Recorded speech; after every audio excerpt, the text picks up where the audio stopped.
Бәріне ассалаумағалейкум достар. Видео басталмастан бұрын каналға жазылып басқалармен бөлісе кетеміз. Жамақұлұлы бейбарыс 1223-1277 жылы түркі әулетінің Бахрейннен шыққан мәмлүктердің Египет билеген 4-ші сұлтаны. Оны тарихи шығармаларда бейбарси деп атайды. Оның шыққан тегі Қыпшақ, бірақ қай жердің Қыпшағы дегенге келгенде әртүрлі деректер айтылған. Бірі Хорезм, Дербент қыпшақтарынан десе, екіншілері Маңғыстаулық еді дегенді айтады. Соңғы зерттеулер бұл дүмаданың түйінін шешіп, бейбарыстың Қыпшақ тайпасының Беріш руынан шыққан атақты әулеттің ұрпағы екенін анықтауға мүмкіндік береді. Араб елдерінің 1001 түнмен қатар қоятын халық романы Бейбарыста оның әкесі Жамақ, шешесі Әйнек деп олардың нақты есімдерін атап көрсеткен. Бейбарыс өмір бойы Қыпшақ тілінде сөйлеген, алдыңғы Азиядағы араб тілдес халықтармен тілмаш арқылы түсініскен.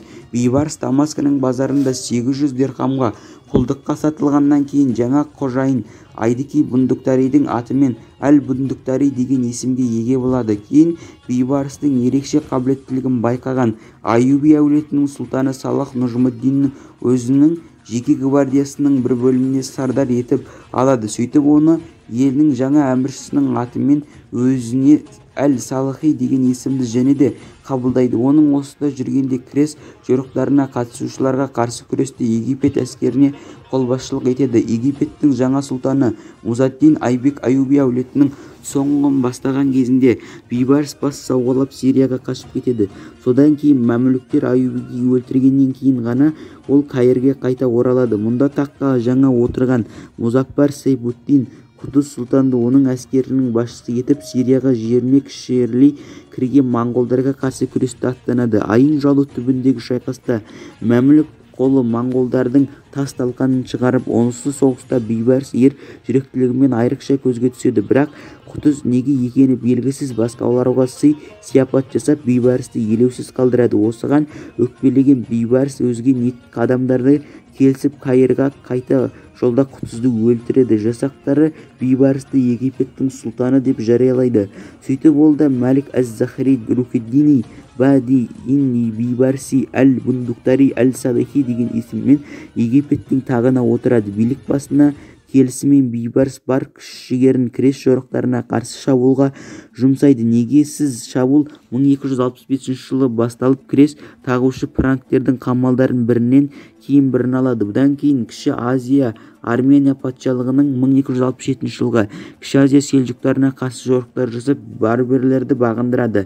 Бейбарыс медреселер салуға көп күш жұмсайды. Каналдар мен бөгеттерді жөндетеді. Каир қаласының ол салдырған мешіттің қазірде бар Бейбарыс мешіті деп атайды. Бейбарыс құлағу әулетіне қарсы күресу мақсатымен Алтын Орда ханы Беркеге елші жібереді. Осыдан бастап Египет пен Алтын Орда арасында тұрақты дипломатиялық қатынас орнап, екі ел арасындағы одақтастық қашанда Алтын Орданың ыдырағанға дейін сақталады. Өйткені бұл байланыстың осыншалық ұзақ уақытқа ұласып берік сақталуының негізінде Египет елін билеген бейбарыс сұлтанның бір кезде тағдырының қатал келісімен қол үзіп қалған туған жерін ата-бабасының еліне жақындаудың мақсаты тұтқан арман тілегі жатқан еді. Бұл сайып келгенде Мысыр елін Қыпшақ, Египет атандырған мәмлүк қыпшақтарының ортақ мүддесі болатын. Сондықтан олар бейбарыстан кейінде қашан мәмлүк Қыпшақ әулетінің күш кеткенше Алтын Орда атағын Қыпшақ елін өздерінің ата мекенін қол үзбеуге ұмтылған. Қатал тағдырда олардың жолын кесті. Египетте мәмлүк қыпшақтары билік басынан қуылды. Қыпшақ қаласында Алтын Орда ыдырап кетті. Кезінде жат елге құл болып сатылып барса да, тектілігін танытып, қажымас қайраттық, мақұлмас жігерді үлгісін көрсетіп, билік басында көтерілген мәмлүк қыпшақтарының рухы да болған екен. 1277 жылы бейбарыстың уәзірі Қыпшақ қалауын у беріп өлтіреді. Оның сүйегі Дамаскідегі Баб Әли Барит зиратында қойылады. Осылайша бейбарыс сұлтан мәмлүктерге мемлекетінің ірі державаға айналдырып, Мысыр мен Сирияның кресшілер жорығындағы моңғол шапқыншылығын қорғап қалған.